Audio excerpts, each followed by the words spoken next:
Imagine standing in ancient Babylon, the wealthiest, most legendary city the world has ever seen. Marble palaces reach toward the blue sky, bustling trading stalls hum with life, and gold flows through the streets like water.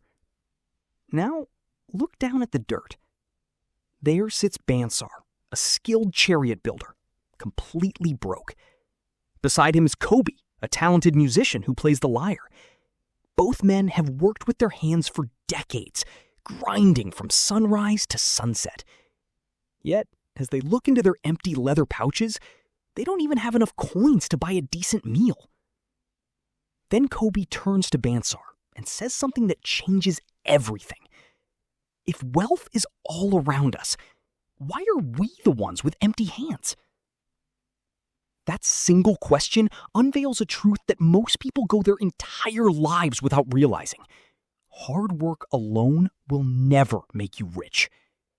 By the end of this video, you won't just understand why. You're going to master the 7 timeless rules of money that transformed ordinary Babylonian workers into wealthy titans, so you can stop living paycheck to paycheck and finally make your money work for you. I'm breaking this complete financial roadmap down into 7 core laws.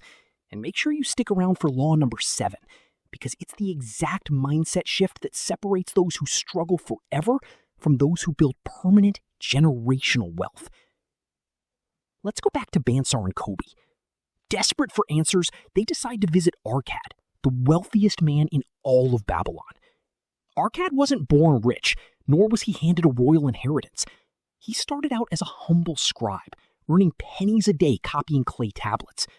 So they ask him, "Arkad, how did you become the richest man in the city while we work just as hard and remain poor?"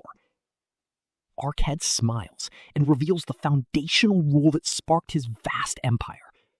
"I found the road to wealth when I decided that a part of all I earned was mine to keep." Think about that for a second. When you get paid, what usually happens? You pay the landlord, you pay the grocery store, you pay the phone company, and you pay your streaming subscriptions.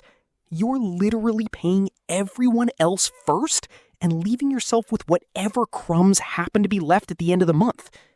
Arkad calls this law number 1, start thy purse to fattening. Or in modern terms, pay yourself first. Every time you earn money, before you pay a single bill, set aside at least 10%. That 10% isn't money to save so you can buy an expensive shoe pair or a fancy vacation later. That 10% is your baseline seed capital. It belongs to your future self. Picture your income as a tree. If you eat all the seeds, you'll never grow a shade tree to sit under when you're older. But if you plant 10% of every single seed you receive, that tiny sapling starts to grow. Now ask yourself honestly, are you paying everyone else before you pay yourself?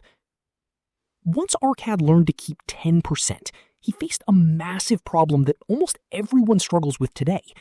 How do you survive on only 90% of your income when you're already struggling to get by?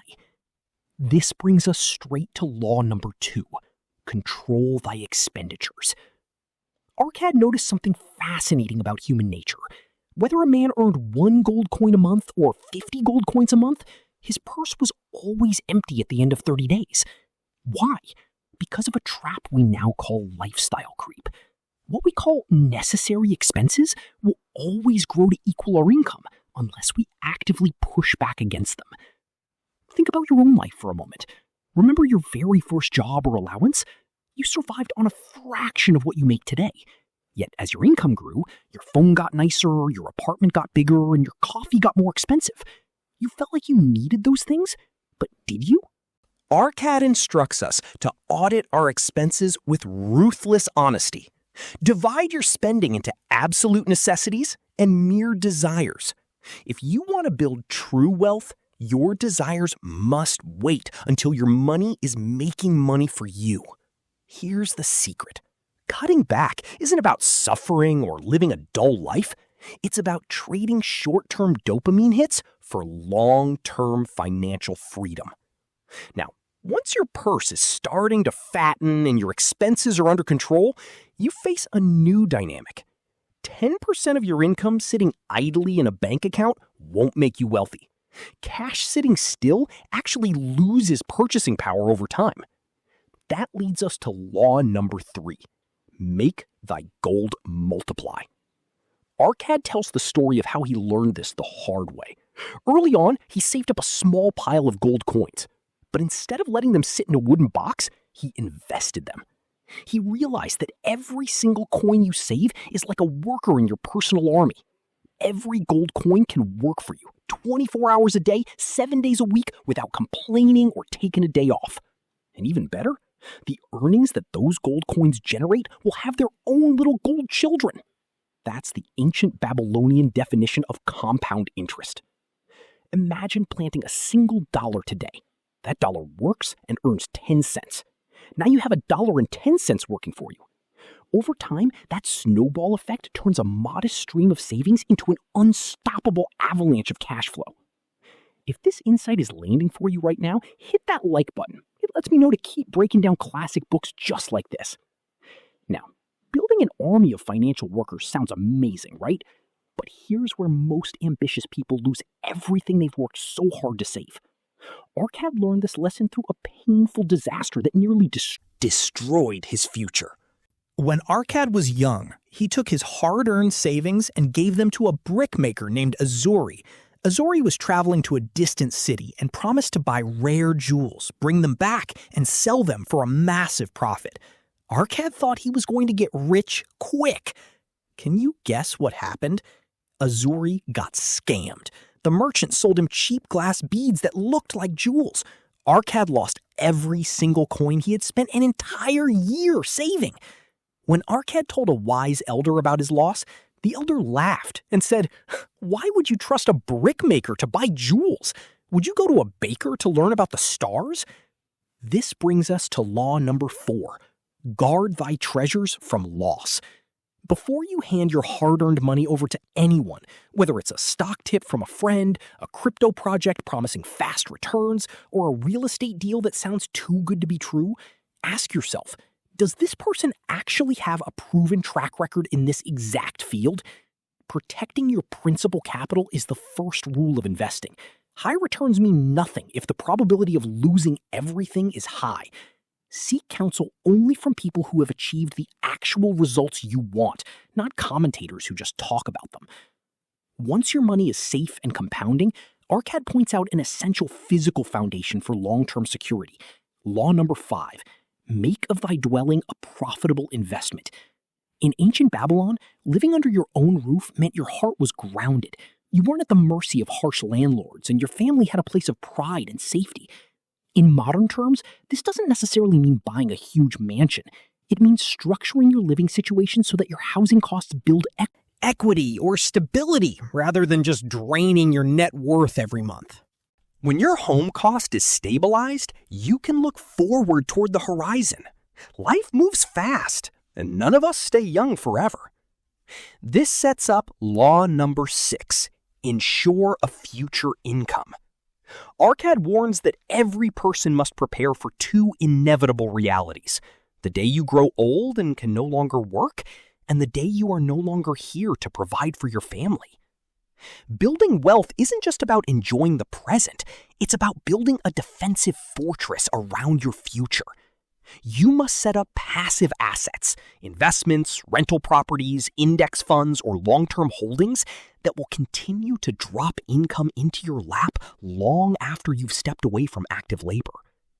Pause and think for a second. If you stopped working tomorrow morning, how many weeks or months could your current investments support you? Now, we've covered saving, controlling expenses, compounding, protecting your capital, securing housing, and preparing for the future. But none of these 6 rules will matter if you don't master the 7th law, the engine that drives all of them. This brings us to law number 7, increase thy ability to earn. Arcad observed that the men who complained most about being poor were usually the ones who sat around wishing for more money without ever improving their own skills. Money doesn't respond to wishes. Money responds to value. If you want to earn more gold, you must become more valuable to the market. A man who cuts trees with a dull hand axe will only earn a copper coin a day. But if he takes the time to learn how to sharpen his axe or builds a saw, he can cut 10 times the wood and demand 10 times the pay. The most powerful investment you will ever make is not in stocks or real estate. It's in your own mind and skill set. As Arkad wrapped up his grand lesson to Bonsar, Kobe, and the gathered citizens of Babylon, he left them with one final, undeniable truth. Luck is not a magical lightning bolt that hits people at random. Luck is simply what happens when preparation meets opportunity. Bonsar and Kobe entered Arkad's courtyard as broke workers, trapped in the cycle of endless labor. But they walked out with the blueprints to an empire, the exact same principles that built the richest city in human history. Let's do a quick recap of the 7 laws of wealth from the richest man in Babylon. 1. Keep 10% of everything you earn. Pay yourself first.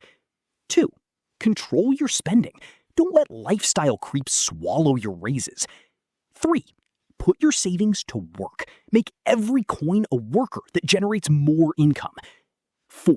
Protect your principal. Never take investment advice from amateur brickmakers. 5.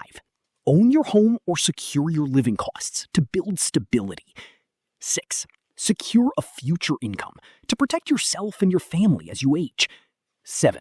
Constantly increase your ability to earn by mastering high-value skills. If you take away just one central lesson from this entire book, let it be this. Wealth is a direct habit, not a random financial event. You don't need a massive salary to start today. You just need the discipline to keep a portion of what you earn and let time do the heavy lifting. Now, I have a question for you. Which of these 7 laws are you going to implement in your life starting this week? Let me know down in the comments. If you got value out of this summary, hit that subscribe button, give this video a thumbs up, and I'll see you in the next breakdown.